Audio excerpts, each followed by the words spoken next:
सम्मान। मनुष्य के जीवन में सम्मान का बहुत अधिक महत्व है। वो उसे अपने हृदय, अपने मन से जोड़कर रखता है। कदाचित इसीलिए हम शत्रु के सम्मान पर चोट पहुंचाते हैं ताकि उसे पीड़ा पहुंचाई जा सके। परंतु ऐसा करने से सावधान रहे मित्रों। शरीर पर लगी चोट मनुष्य भुला सकता है, परंतु उसके सम्मान को लगी चोट उसे जीवन भर पीड़ा देती है। और स्त्री के मान सम्मान पर लगी चोट उसे उस सीमा तक ले जाती है जहां उसे केवल प्रतिशोध दिखाई देता है। यदि अपने शत्रुओं को जीतना है तो प्रेम से जीतिए, अपने कर्मों से जीतिए।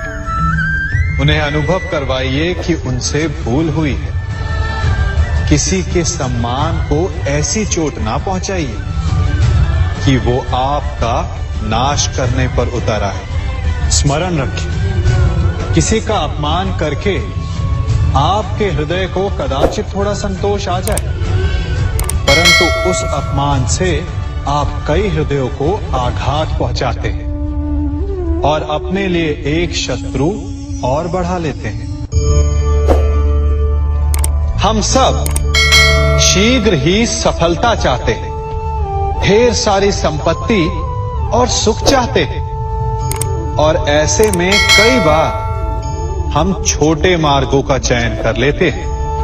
वो मार्ग जिनमें परिश्रम नहीं होता, जिनमें होता है तो केवल छल, कुटिलता और भाग्य का सहारा। जैसे कि जुआ। कोई जुए के खेल में धन लगाता है, कोई दांव लगाता है और ये भूल जाता है कि जुआ ऐसा दलदल है कि जिसमें एक बार गिरे तो सर्वनाश से पहले निकलना असंभव है।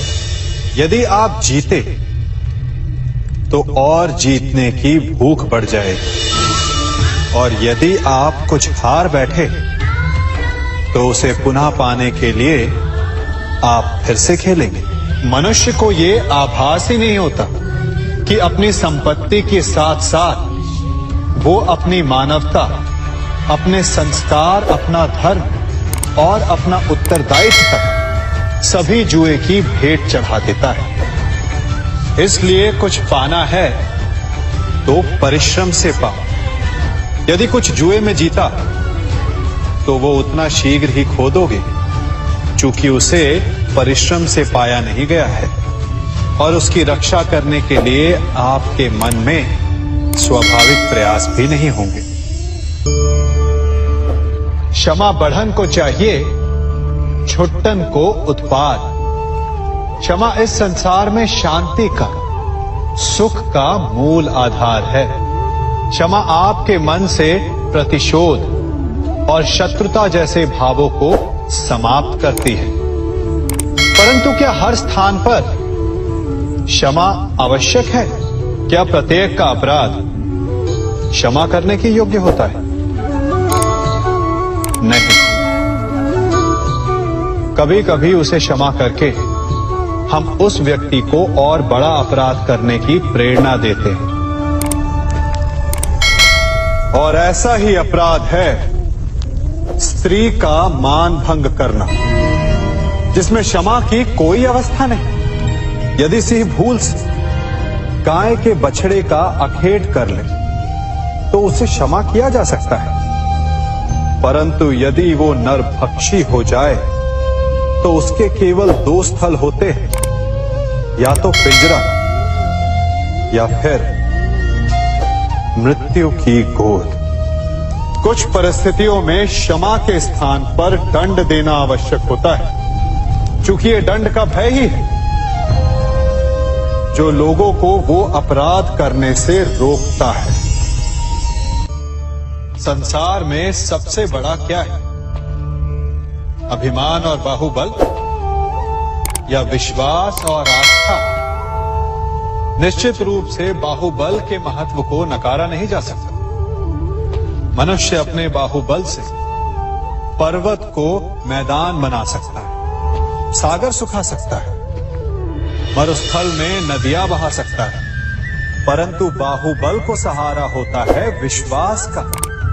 यदि मन में विश्वास ना हो तो बाहुबल किसी काम का नहीं। वो कौन सा बल है कि मोर आकाश की ओर ताकते हैं? वो विश्वास ही तो है जिसके कारण वर्षा होती है और दोनों की प्यास बुझती है।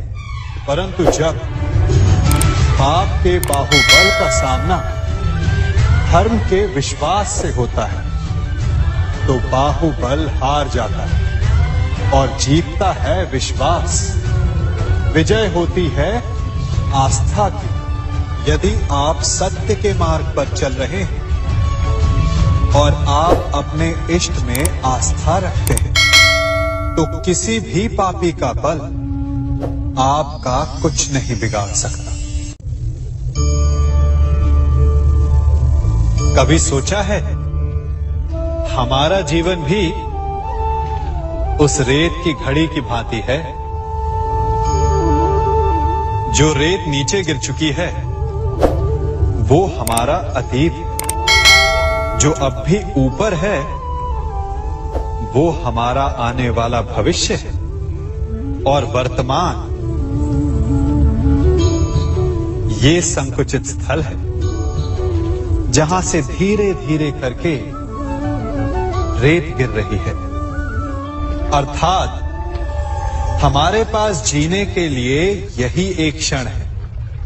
उसका उपयोग कैसे करना है ये हम पर निर्भर करता है। जो बीत गया उसका दुख मनाना है या जो भविष्य में होने वाला है उसकी प्रतीक्षा में क्रोध करना है। सब कुछ करने के लिए यही एक क्षण है।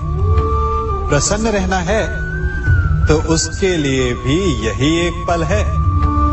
प्रतीक्षा करते रहोगे तो ये पल भी भूतकाल में बदल जाएगा। इसलिए आनंद के लिए, परोपकार के लिए प्रतीक्षा ना कीजिए। आपके पास जो पल है उनका भरपूर सदुपयोग कीजिए, क्योंकि इस घड़ी को पलटकर आप फिर से समय अवश्य गिन सकते हैं, परंतु अपना बीता हुआ समय आप वापस नहीं लौटा पाएंगे।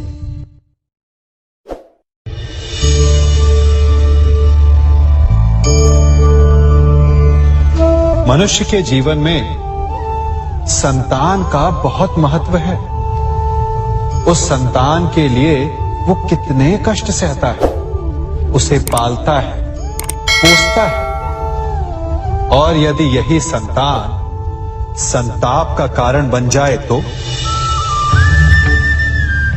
क्या ये उसका दोष है? अधिकतर ये दोष हमारे लालन पालन का होता है। बचपन में बालक के हठ को मानकर हमें आनंद की अनुभूति अवश्य होती है, परंतु धीरे धीरे अपने बालक के हठ को मानकर उसके हठ के दास हो जाते हैं। एक हठी उद्दंड और असंस्कारी संतान उस सूखे वृक्ष के समान होती है कि यदि जिसमें आग लग जाए तो वो सारे वन को भस्म कर डाले।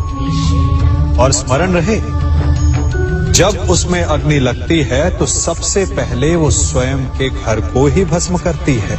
इसलिए जब आवश्यकता हो तो अपनी संतान के हठ का विरोध करें, उसे रोके, क्योंकि यदि समय रहते ऐसा ना किया गया तो भविष्य में इस समस्या के परिणाम गंभीर हो सकते हैं। प्रतिज्ञा, वचन, ये सब मनुष्य ने समाज को सही दिशा में रखने के लिए बनाए हैं।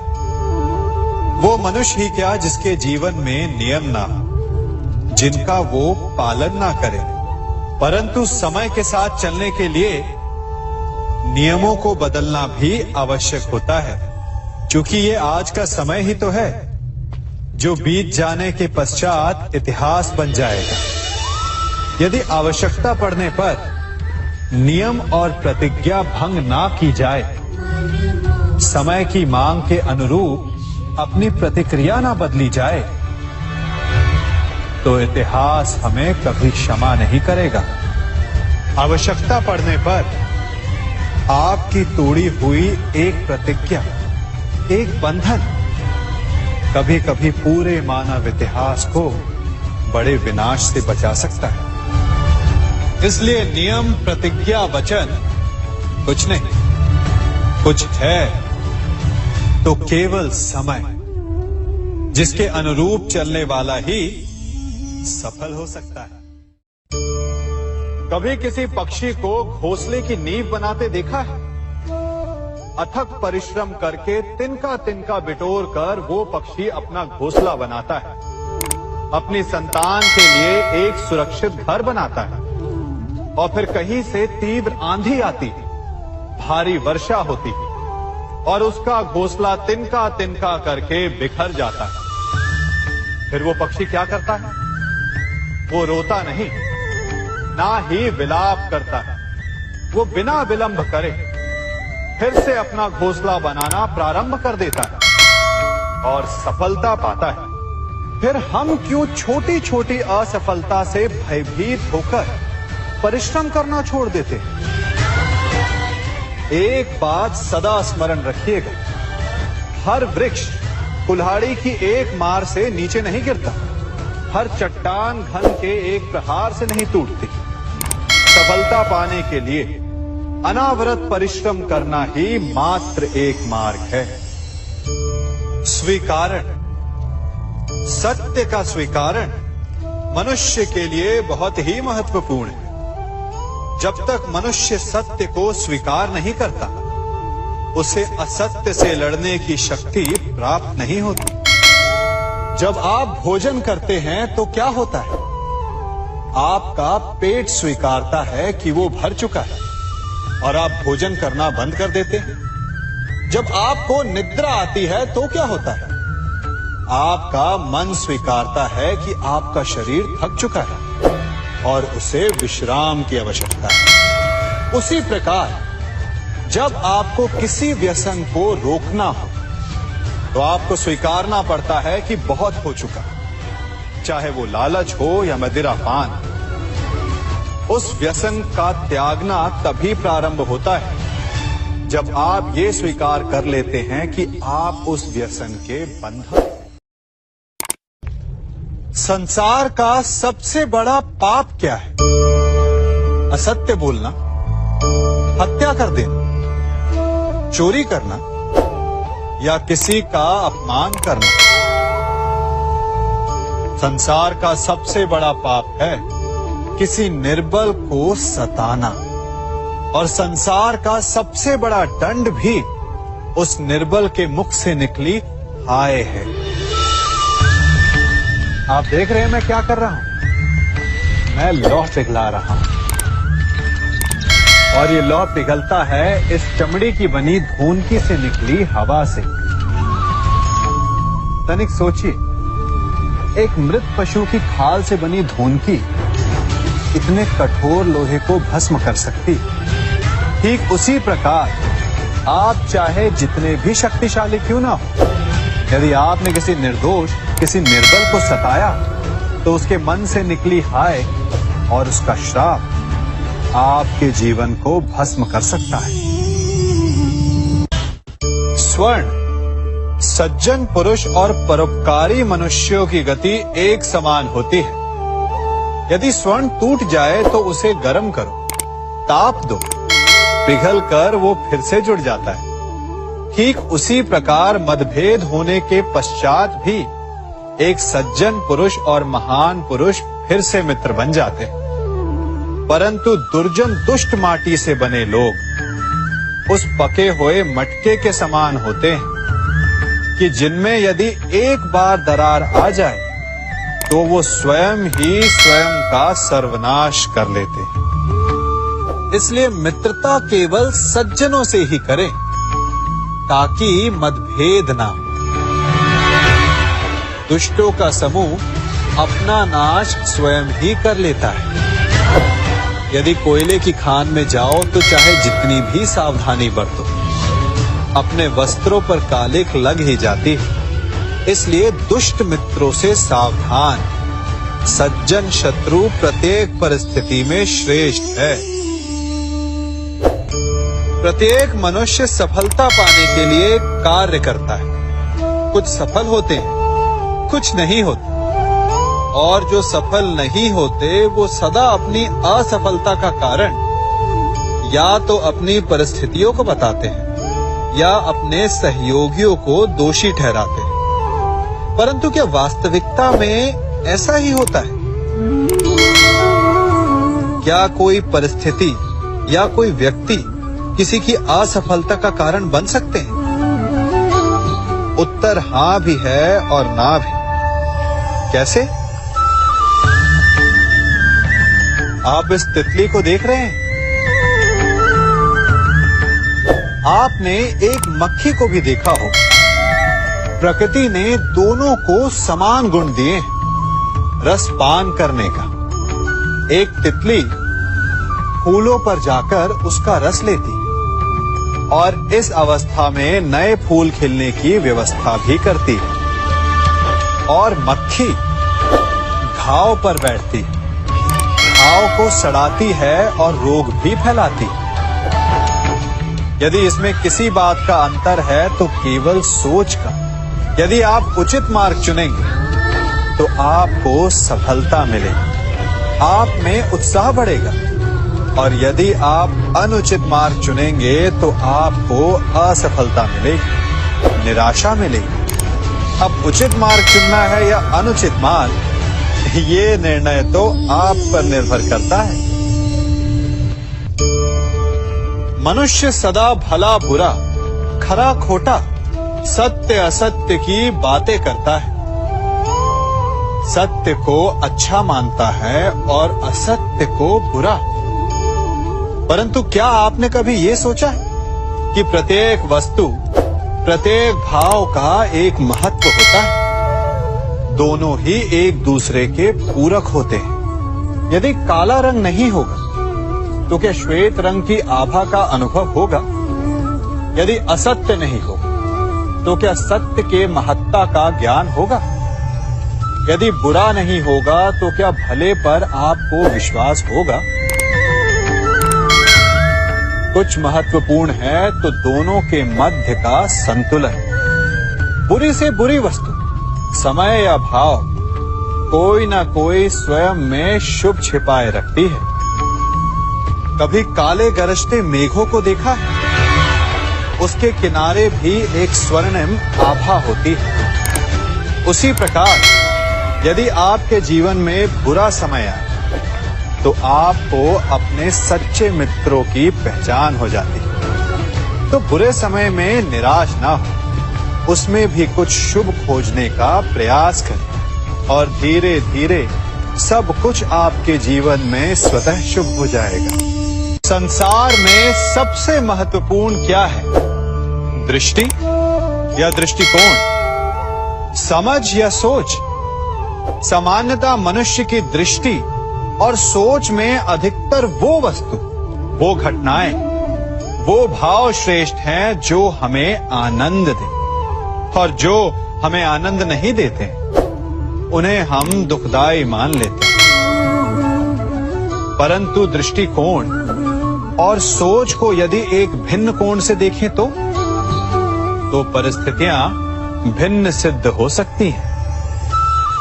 जिस प्रकार भीषण गर्मी हमें सुहाती नहीं, परंतु वही गर्मी सागर और नदियों के जल को वाष्पित करती है और हमें मनोरम वर्षा का आनंद देती है, उसी प्रकार भीषण परिश्रम के पश्चात हमें सफलता मिलती है, वर्षा के पश्चात हमें हमारा लक्ष्य मिलता है।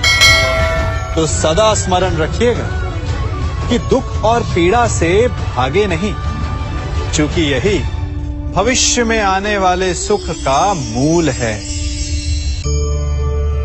जब भी आपने यात्रा की होगी तो अवश्य अपने मार्ग के आसपास कुछ रिक्त स्थान देखे होंगे, कुछ खेत देखे होंगे, कोई ना कोई भूमि का टुकड़ा अवश्य देखा होगा।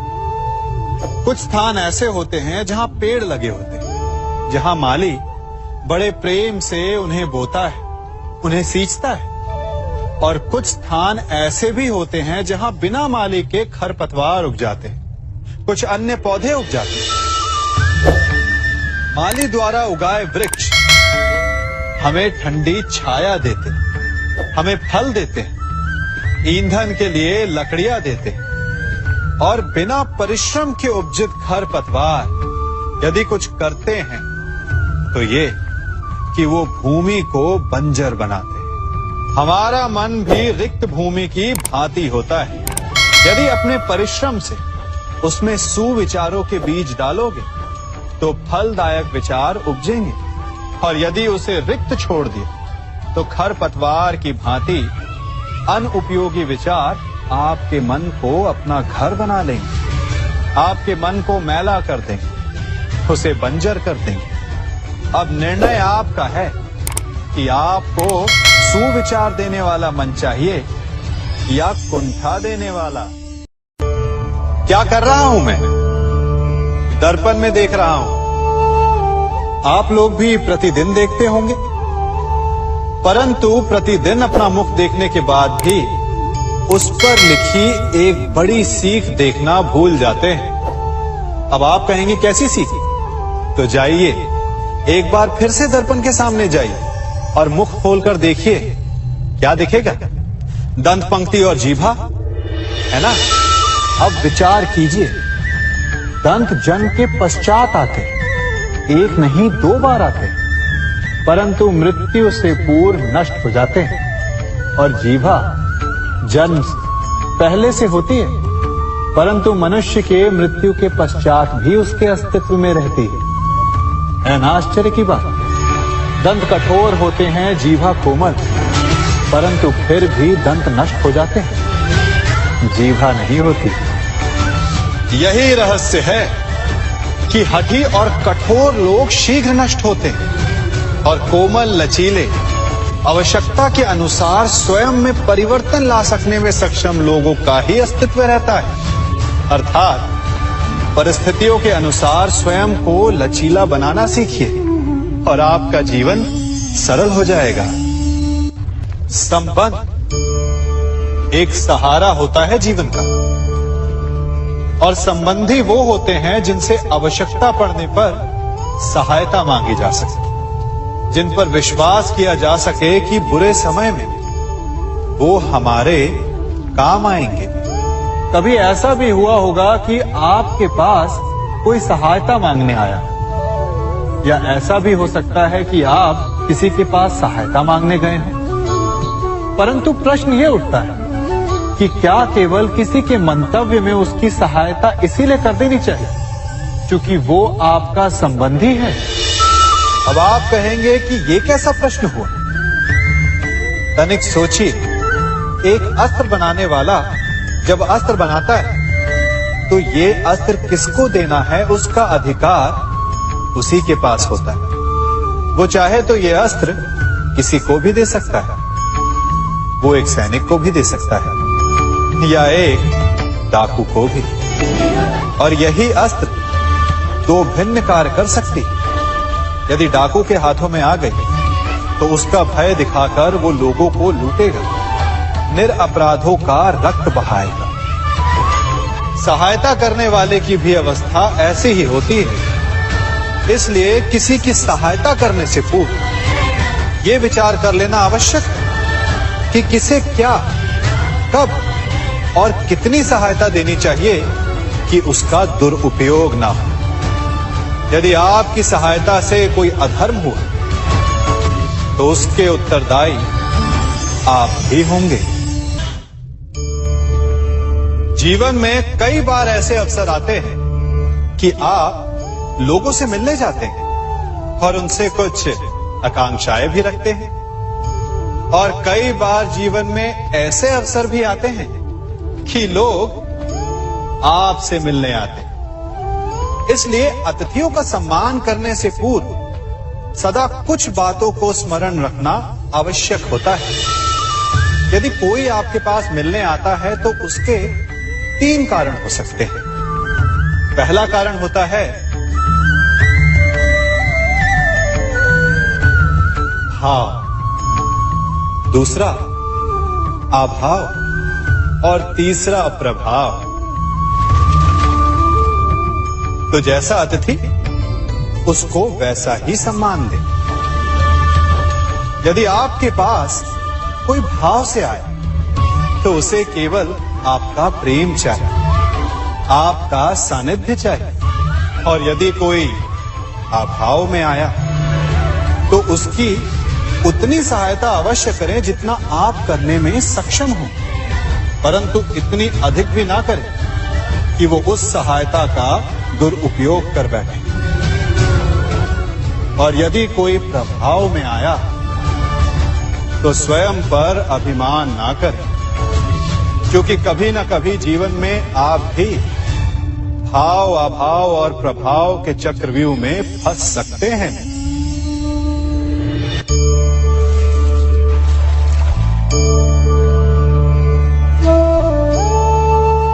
यदि जल को मुट्ठी में कसकर बांधें तो जल कैसे अपना मार्ग बनाकर निकल जाता है? इसी धारा की भांति यही अवस्था हमारे अपनों के साथ भी होती है। अधिकतर हम जिनसे प्रेम करते हैं, हम सदा उन्हें अपने समीप रखना चाहते हैं, स्वयं से दूर नहीं होने देना चाहते।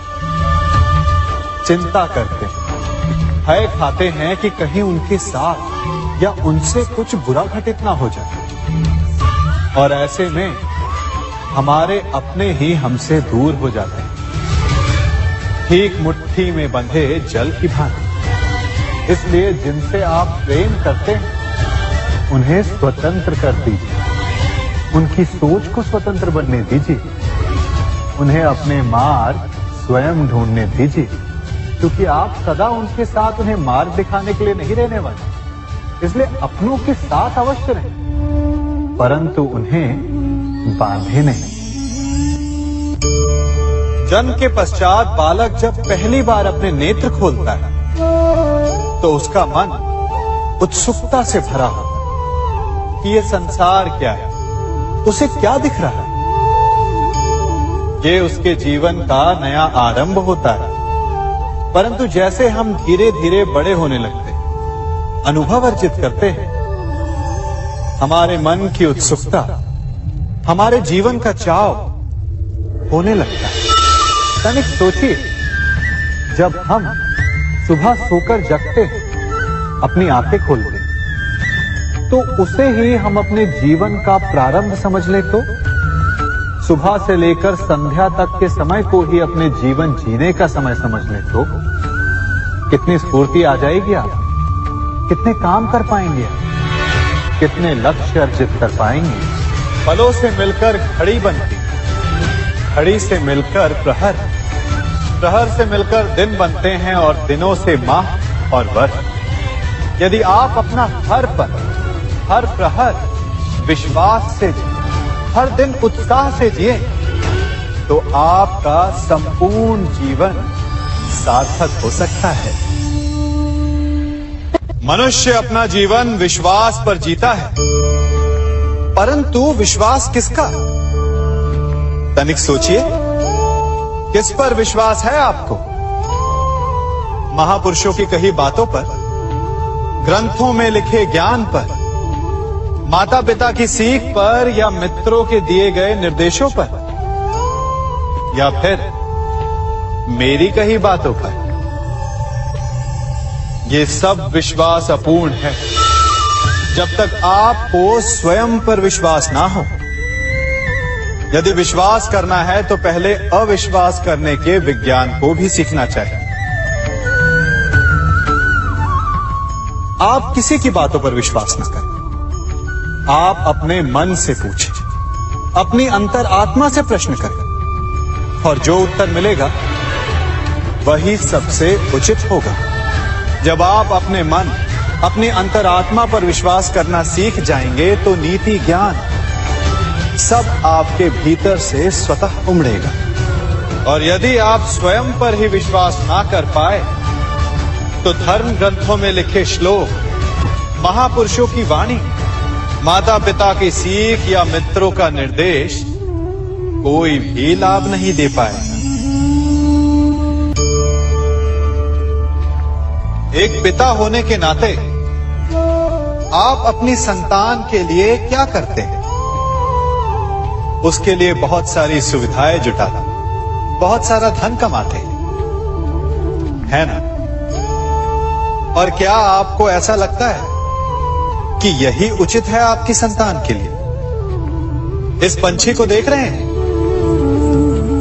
ये भी संतान को जन्म देता है, उन्हें पालता है, पोसता है, उड़ना सिखाता है और भोजन का प्रबंध भी करना सिखाता है। परंतु उनके बड़े हो जाने के बाद उनके लिए अलग से घोंसला नहीं बनाता। क्यों? क्योंकि यदि इसने संतान को सब कुछ करके दे दिया तो संतान क्या करेगी? वो अपनी संतान को तब तक भोजन कराता है जब तक उसकी संतान स्वयं भोजन का प्रबंध करने में सक्षम नहीं हो जाता। और उसका लाभ ये मिलता है कि उसी की भांति उसकी संतान आत्मनिर्भर बनती है। इसलिए अपनी संतान को उतनी ही सुविधाएं दें जितनी आवश्यक है। मोह को त्यागें। आपका उनसे मोह उन्हें कभी आत्मनिर्भर नहीं बनने देगा। अपनी संतान को कर्म करना सिखाइए। यदि आपकी संतान कर्म करना सीख गई तो वो धन स्वयं कमा लेगी। और यदि वो आलसी, अकर्मण्य बन बैठे तो आपके संचित धन का भी नाश कर देगी। संसार में सबसे बड़ा संबंध कौन सा है? अब आप पूछेंगे कि ये कैसा प्रश्न हुआ? इसका उत्तर तो बड़ा सरल है, यही ना? परंतु इस प्रश्न के भी कई उत्तर हैं। कोई कहेगा माता और पुत्र का संबंध, तो कोई कहेगा पिता पुत्री का संबंध, तो कोई पति पत्नी का, और तो कोई भक्त और भगवान का संबंध। परंतु तनिक गहराई से देखेंगे तो पाएंगे कि ये सारे संबंध या तो जन्म से जुड़े होते हैं, या समाज में बना दिए जाते हैं, या फिर किसी आकांक्षा के चलते बनते हैं। तो सबसे बड़ा संबंध कौन सा होता है? उलझ गए ना? सबसे बड़ा संबंध होता है मित्रता का, क्योंकि मित्र हम स्वयं चुनते हैं, जिसमें ना कोई आकांक्षा होती है, ना ही कोई स्वार्थ छिपा होता है। यदि कुछ होता है तो केवल साथ का आनंद। अपने बीते दिनों को स्मरण कीजिए। जब आप घर से बाहर निकलते होंगे तो सबसे पहले किसका स्मरण होता था? मित्र का। परंतु जैसे जैसे मनुष्य बड़ा होता जाता है, सफल होता जाता है, मित्र छूटते जाते हैं और फिर वो अपनी आय, अपने जीवन के स्तर के अनुसार मित्रता करने लगता है।